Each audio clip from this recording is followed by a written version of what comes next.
यकीन मानिए जितने भी डिजाइन्स मैंने आज तक बनाए हैं उनमें से सबसे सुंदर डिजाइन्स में से ये एक है और इस डिजाइन को मैं बना रही हूँ व्हाइट कुर्ती के ऊपर। तो इस डिजाइन को बनाने के लिए मैं इस गोल्डन डोरी का भी यूज करूंगी जो मैंने गोल्डन कपड़े का इस्तेमाल करके खुद ही बनाई है। तो ये वाली जो लेस मैं इसके ऊपर यूज कर रही हूँ इसे मैं काट के अलग कर दूंगी। और आप में से बहुत लोग मुझे कमेंट करके बोलते हैं कि मैं ज्यादातर लेसेस को काट काट कर ही डिजाइन बनाती हूँ। तो कढ़ाई वाली मशीन तो बहुत लोगों के पास नहीं होती, लेकिन लेसेस बहुत आसानी से बाजार में मिल ही जाती हैं। लेकिन लेसेस का एक ड्रॉबैक ये होता है कि सिर्फ सीधी सीधी पट्टियां ही मिलती हैं बाजार में। तो अगर आपको कुछ डिजाइनर लुक क्रिएट करनी है अपने कुर्ते के ऊपर तो सीधी लेस लगाकर तो वो डिजाइन नहीं बन पाएगा। इसलिए मैं इसमें से पैचेस काट के अलग कर रही हूँ, जिससे कि बहुत डिफरेंट सा एक डिजाइन क्रिएट हो सकता है सिंपल लेस का भी यूज करके। तो मैं यहाँ पर आपके साथ एक आइडिया शेयर कर रही हूँ, लेकिन अगर आपको ये पसंद ना आए तो आप सिंपल लेस लगाकर भी डिजाइन बना सकते हैं। तो इस तरह से मैंने लेस में से ये छोटे छोटे फ्लोरल पैचेस काट के अलग कर लिए और लाइटर की मदद से मैंने इनके एजेस को बर्न कर दिया ताकि एक्स्ट्रा धागे नजर ना आए।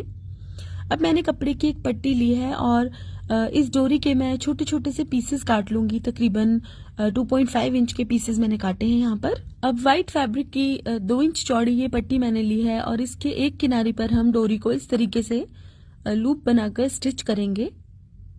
ये देखिए, अब पहले तो मैंने बिना निशान लगाए ही डोरी के लूप्स बनाने की कोशिश की, लेकिन फिर मुझे लगा कहीं मेरे ये लूप्स छोटे बड़े ना हो जाएं, इसलिए मैंने 1-1 इंच की दूरी पर इस तरह एक डॉट लगा लिया। और अब इस डॉट के ऊपर हम डोरी को रखेंगे और स्टिच करेंगे। ये देखिए, आप यहाँ पर लूप्स की लंबाई थोड़ी कम या ज्यादा भी कर सकते हैं। अगर आपको थोड़े बड़े लूप्स बनाने हैं तो डोरी थोड़ी बड़ी काट लीजिए और अगर छोटे बनाने हैं तो थोड़ी छोटी डोरी भी काट सकते हैं। तो इस तरीके से सिलाई लगाकर मैंने डोरी को अच्छे से अटैच कर दिया है इस पट्टी की किनारे पर। ये देखिए, अब हम बाजू के अगले हिस्से पर सीधी तरफ पट्टी को उल्टा करके रखेंगे और जो सिलाई हमने डोरी लूप्स अटैच करने के लिए लगाई थी उससे थोड़ा सा ऊपर रख के हम इसको सिलाई लगाएंगे। अब इसको सीधा करेंगे और एक टॉप स्टिच लगाएंगे इस पट्टी के ऊपर इस तरह से।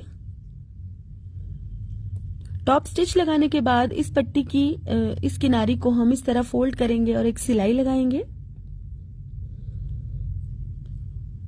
अब यहाँ पर सिलाई लगाने के बाद हम इस पट्टी को पिछली तरफ पलट देंगे जिससे कि डोरी के लूप्स बाहर की तरफ नजर आएंगे और दोनों तरफ फिनिशिंग भी आएगी। तो इस तरह सिलाई लगाने के बाद अब हमें इसके ऊपर लेस अटैच करनी है। तो लेस का ये वाला भाग जो काट के अलग किया था हमने चौड़ी वाली लेस में से,